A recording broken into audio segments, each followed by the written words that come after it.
Y hablando un poco más del pan 00. Hace poco el preparador físico Cargadar le respondió al video de Aries Terrón, mismo video que era una respuesta a un video de él mismo, en el cual este decía que el pan 00 era una completa basura. ¿El 00? Miren, todititos los pinches panes de caja son una mierda. Pero ¿realmente esto es así? ¿Cargadar realmente desmintió todo lo que dijo Aries? Vamos a analizarlo. Por ahí salieron 2-3 jovencitos que han estudiado ya su carrera de nutrición y de repente pues leen la etiqueta y no tienen experiencia en panificación ni en la elaboración de panes, y yo sí tengo un poquito. Pan 00 no tiene trigo, no tiene harina, tiene germinado de trigo. Normalmente cuando un pan o una tortilla o un X te dicen que es de germinados, se refieren a que remojaron el trigo. Entonces empieza el proceso de germinación y ya se vale que le llamen germinado, pero esta cascarilla todavía tiene muchísima harina que consumir, todavía no ha crecido. Empezando con el hecho de que sí tiene harina, porque no es una germinación real del trigo. Para empezar, me gustaría saber de dónde saca la información, ya que él dice que sabe de panificación, pero en ningún momento del video ni en su currículum ha mencionado en dónde adquirió esos conocimientos. ¿Cómo sabe Cargadar que Bimbo lo único que hace es remojar el trigo para que empiece la germinación y ya llamarlo germinado de trigo? Esto es algo que en ningún momento se nos menciona, lo cual creo que debería de mencionarse en cuál es su preparación para decir que sabe de panificación.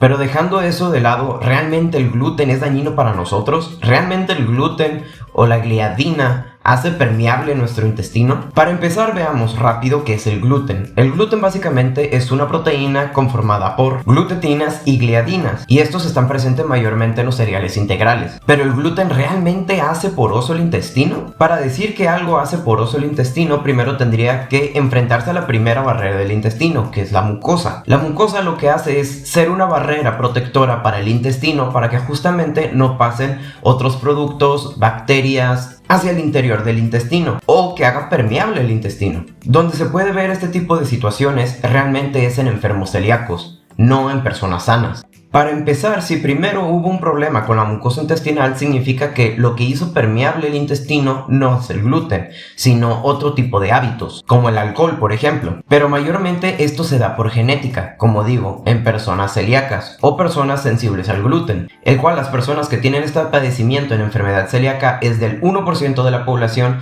y la sensibilidad al gluten es del 6% de la población. Por lo tanto, el 93% de la población no tendría de qué preocuparse. En pocas palabras, el gluten no es lo que nos hace daño, sino los malos hábitos que hizo que la mucosa intestinal bajara, que se perdiera esa protección, y después proviene un daño del gluten, es decir, la permeabilidad intestinal, pero no es causada por el gluten. Es cierto que tanto el estrés como la acidez, como por ejemplo la edad, puede alterar la mucosa intestinal, pero eso no significa que el intestino se haga más permeable, simplemente se pierde esa parte de la barrera, que obviamente con buenos hábitos podemos mantener la barrera natural de la mucosa intestinal. ¿Cuáles son estos buenos hábitos? Básicamente los mismos para mantener una buena microbiota: fibra dietética, consumo de alimentos fermentados, evitar el exceso de consumo de alcohol, o puedes hacerte el hábito de consumir probióticos. Ojo, ve con tu médico primero o con tu nutriólogo. Ahora, algo que me encanta que están empezando a hacer los influencers o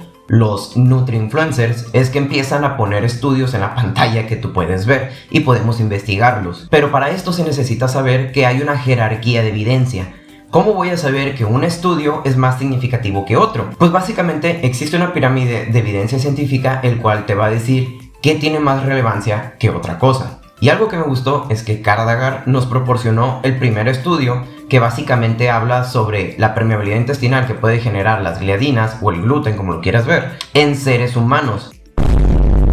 Pero no son seres humanos vivos. De hecho, el estudio habla que son células de personas. El estudio en células es el más bajo en jerarquía científica. Aparte que el estudio es muy pobre en procedimientos. ¿A qué me refiero? El estudio simplemente se habla del medio en que se sometieron las células. Ni siquiera es el mismo ambiente las células al exterior que en el interior. Y en ningún momento se habla de la mucosa intestinal, que es justamente la barrera que nos protege. Por lo tanto, no tiene tanta veracidad y no se puede exportar los resultados a la vida real. Si lo que quieres saber es si un estudio realmente se puede trasladar a la realidad, tendrías que enfocarte en dos tipos de estudios exactos, que se tratan del metaanálisis y de las revisiones sistemáticas. Entonces, el estudio carece de Jerarquía en evidencia. No habla de cantidad, dosis que se sometieron a las células y no habla de las condiciones de la mucosa, que es básicamente nuestra primera barrera de protección. Y el gluten es una lectina que es muy dañina para las vellosidades y para hacer poroso el intestino. Entonces, claro que no te va a dañar con un intestino nuevecito y un estado de salud jovencito, pues no va a pasar nada. Cuando eres joven te traigas una pinche salchicha con un pan lleno de gluten y con glifosato y cuanta madre, y no hay pedo. Por eso es muy bueno calar los productos en gente que está dañada. Por eso es muy bueno calar los productos en gente que está dañada.